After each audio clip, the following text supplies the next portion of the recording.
Warning: this show is not written by AI bot reporters. No, ladies and gentlemen, this is the July Recap, a short news show where I bring you up to speed on what has happened in the world of gaming over the past month. Remember, these news are what I personally consider relevant, but if there is anything you'd like me to cover for next month's recap, feel free to send it over my way on Twitter at Asterion_. Yes, I refuse to call it X, F that. Also, I've opened up a Patreon. If you like what I do and want to support the channel, you can do so for $1 a month. And with all that said, these are the headlines. A smuggler spotted walking with abnormal posture was found to be carrying 306 CPUs. This may not be the first attempt at smuggling CPUs into China, but it is certainly one of the gutsier ones. Sorry. As the smuggler in question was apprehended with 306 CPUs strapped to his body. Smuggling PC parts might help you avoid drug-sniffing dogs, but I have a feeling metal detectors might be a bit of a challenge. Curiously enough, metal detectors are not what got him busted. It was reported that he was apprehended while attempting to cross from Macau into mainland China because customs officers believed he was walking in an abnormal posture. A subsequent search by the officers led to the discovery of 306 CPUs wrapped in plastic film and tape across the man's waist, legs, and back. Something even more intriguing still is that based on pictures released by Qingmao Customs, the best guesses going around the internet is that they are LGA 2066 CPUs. Said not to be the latest or the greatest CPUs, which makes one wonder, why even bother? Tax avoidance? Engineering samples? A Chinese marketplace? I guess we will never know. Unless the Chinese Customs Department discloses that information, it is anyone's best guess. Activision set to become part of Microsoft after FTC's last-ditch effort fails. Our monthly updates on Microsoft's acquisition of actiblizz may finally come to an end, ? As the US Ninth Circuit Court of Appeals has denied the Federal Trade Commission's final request to pause Microsoft's takeover of Activision Blizzard, likely paving the way for the biggest ever merger in gaming to finally move forward after more than a year-long regulatory saga. This was the antitrust agency's last chance to stop the $69 billion merger. The Ninth Circuit will still handle an appeal made by the FTC, but denied the FTC's motion to block the merger until that ruling was made. Following the FTC's initial court defeat, however, the CMA announced it was back negotiating with Microsoft over new ways to resolve the antitrust conflicts. It's now extended its final deadline for approval of the deal into August, suggesting it's prepared to accept the tech giant's latest concessions. However, the merger deadline between Microsoft and actiblizz has been officially extended to October 18th, giving the companies more time to work out a new deal with the CMA. This was confirmed by both the president of Microsoft and everyone's favorite goblin, Bobby Kotick. For now, we continue to wait with bated breath as the negotiations continue. The ESRB wants to start using facial scanning technology to check people's ages. The ESRB, along with digital identity company Yoti and Epic Games-owned youth digital media Super Awesome, have filed a proposal with the FTC seeking approval for a new verifiable parental consent mechanism called Privacy Protective Facial Age Estimation. God, these names. The way this works is that a parent takes a selfie which is then analyzed by the system to ensure it is the face of an adult. They claim pictures are then deleted permanently after the verification is complete, and that the system works without recognizing or identifying individuals.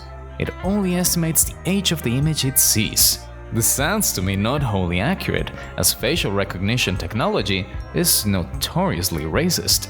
A study conducted in the US found that Asian and African American people were up to 100 times more likely to be incorrectly identified. And also, estimating whether someone is 16 or 18 seems a little bit much of a roll of the dice. The ESRB, however, has dismissed concerns about the fairness of the system, saying that the difference in rejection rates between gender and skin tone is very small. In my eyes, this doesn't change the fact that this is a massive invasion of privacy. relying on dodgy technology to enforce social mores is not the best idea. Currently, the FTC is seeking public comment on the ESRB's plan, so if you'd like to share your thoughts, you have until August 21st to do so at federalregister.gov. Glorbo isn't coming to WoW, but the impact of AI is already here. After discovering an obscure website using AI bot scraping to generate news articles, Redditors laid a trap to highlight the failures of unchecked AI reporting, and hilarity ensues. Z-League may have caught on to what was going on and deleted the article, but fortunately for us, the internet never forgets. Redditor Kafer Kriegerin decided to find out just how gullible they could be, with other commenters piling on by discussing things like a quest to depose Quakian, the aspect of the docks. It should also go without saying that none of the discussed things were real, though the AI obviously doesn't know that, and so they've all made it into the article, doubling down on the absurdity. Since then, even developers have gotten in on the fun via Twitter. Hilarity aside, the idea of using AI to generate news articles based on community discussion has become a major talking point recently. And not an entirely unfounded fear for those concerned with the declining future of written reporting. Publications like Science Times, who acknowledge the capability of AI-powered tools, also caution against the lack of original observations without a human element. Not only is AI scraping regurgitating other people's commentary and opinions without any original perspective, it's not even being fact-checked to the point that it ridicules itself. This creates a dangerous precedent, where, as evidenced by Glorbo, complete misinformation is senselessly spread without any safeguards. Minecraft exploit makes it completely dangerous to play with unpatched mods right now.